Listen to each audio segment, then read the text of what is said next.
Well, good morning, everybody. And I'm actually out at the Glendale airport this morning, mainly because I need to finish up my instrument rating. And to do that, I partnered up with Fly Eagle Sport here in Glendale, and I'm going to be flying their Remos SLSAs.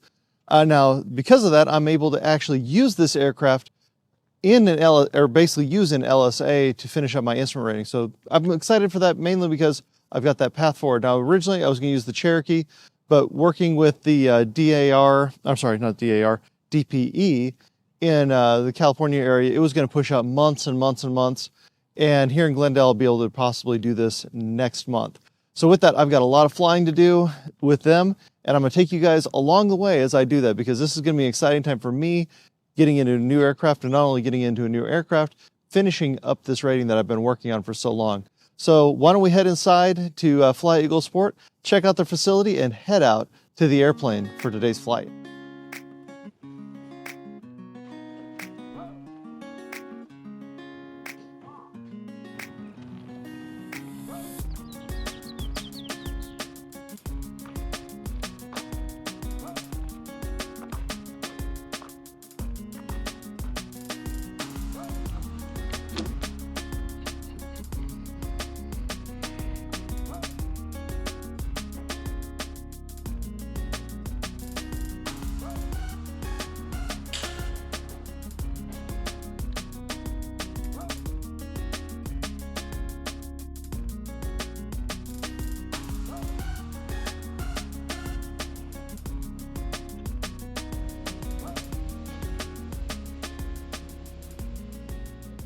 All right, so we just finished up the first flight that I've done in this plane. We've put 2.2 hours on the clock, and I'll tell you what, it is definitely different than flying the Zenith.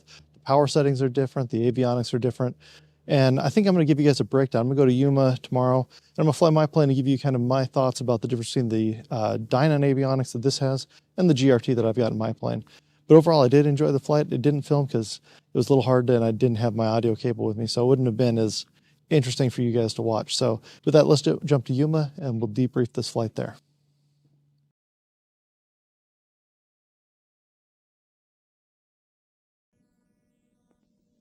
All right, so we got all the pre-flight items have been completed. We got the engines are completed.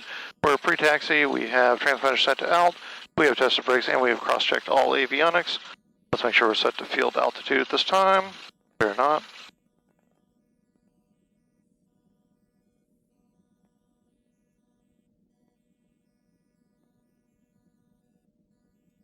Zero.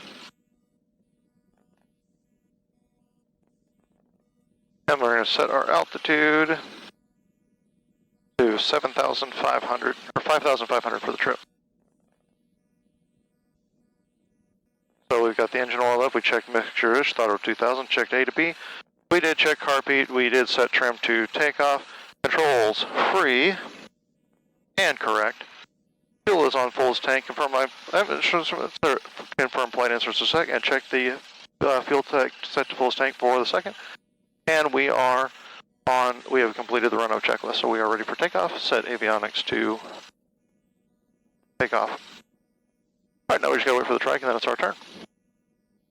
Summer traffic, Experimental 8, limit over, line up runway 35. Summerton. Okay, nobody's on final. Nobody's on final, just waiting for the trike.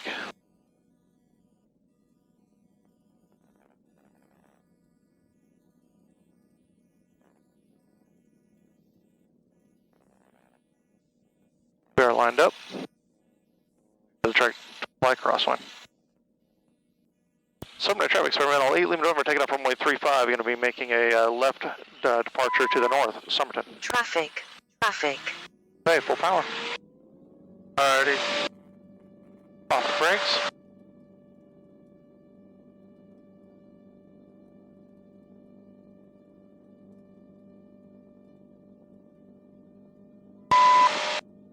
Airspeed looks good.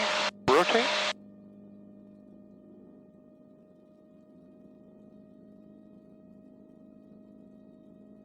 Climbing out.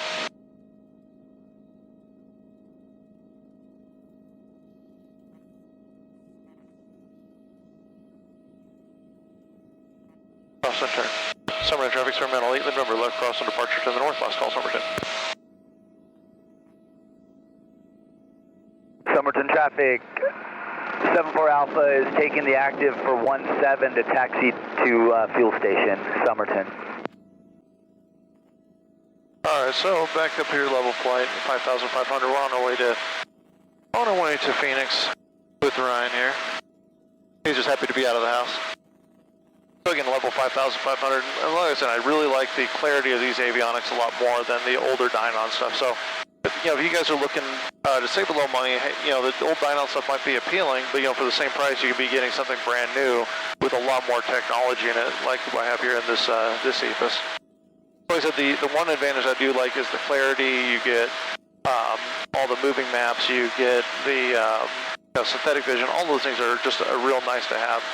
The other thing that's nice is the autopilot's actually really affordable. So to put the system in here, the servos, if you have this specific or any of the EPISs, you can pick up the autopilot servos for basically $1,500.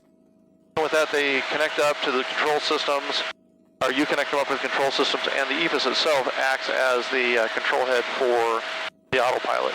What's also nice about that is that it can also couple approaches. So like right now I've got the GPS 175 sending data over here. I'm able to load approaches, and this can actually fly those approaches. So it's, I think overall, a really good system where you kind of get the best of both worlds just for a much lower cost than some of the older systems that are out there and on the market. Approach is terminal 8, are those targets still a factor? Right, November, affirm both targets, no factor now. Roger, 8 November. So, yeah, not a problem. Right, November, contact Albuquerque Center 126.45, good day. 126.45 for Albuquerque, 8 November.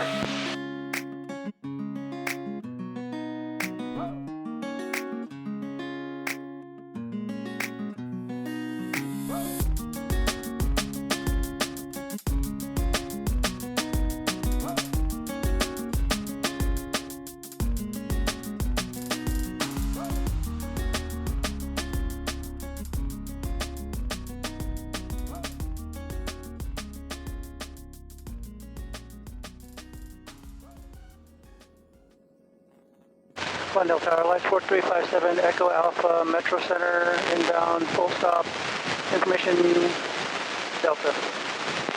That's 4357, Echo Alpha, Glendale Tower, make right traffic, runway 1. Right traffic, runway 1, Light 4357, Echo Alpha.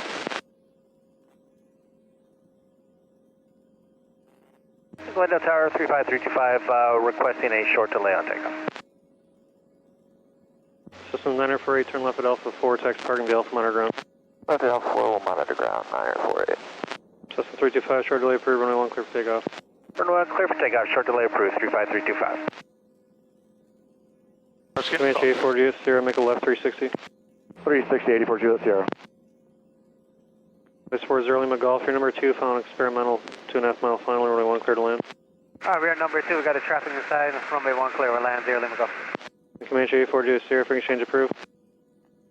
84 Juliet Sierra is, you were supposed to call our base, 84 Juliet Sierra. Sorry, that's for 726 Yankee, Twin Comanche 726 Yankee, free exchange approved. Free exchange approved, 1 Yankee, talk to you in a bit. Approaching minimums. Firebird Sharp, sorry, you got a T-15's gun here clearing out to west or east. Just enough 215, 7 Telegon Tower, runway 1 clear for takeoff, no delay. Runway 1 clear for takeoff, 2157 Hotel, no delay. The Comanche 84 Juliet Sierra, following a light sport 3 mile final off your right wing, runway 1 clear to land. Number 2, got that light sport in sight, runway 1 clear to land, 84 Juliet Sierra. Minimums. Minimums. Alright, got field in sight. Glendale Tower, light sport 87 Golf X-ray, holding short of runway 1 at Alpha 1, ready. 47 Golf X-ray, Glendale Tower, hold short runway 1. Hold short runway 1, 7 Golf X-ray.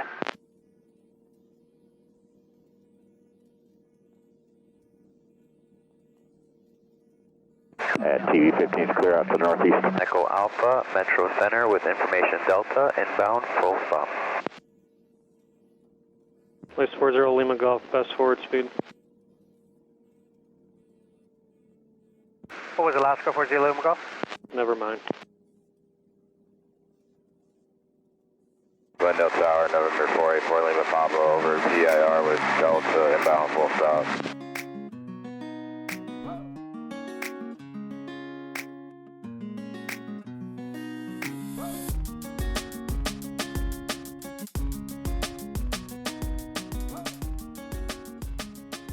So everybody, we are back from going out to Glendale to do that a little more flight training. And again, that was 2 chances to go up there, 2 chances that I've used now to fly with this older system. Again, it's an older Dynon system.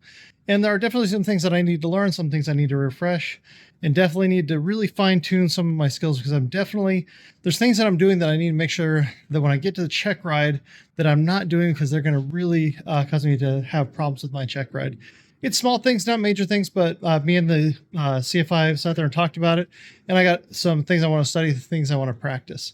So with that, I really need to thank the sponsor of this video, which is GRT Avionics. GRT is an American-based company making highly capable systems for guys like me and you, flying on a budget and really enjoying light sport aviation.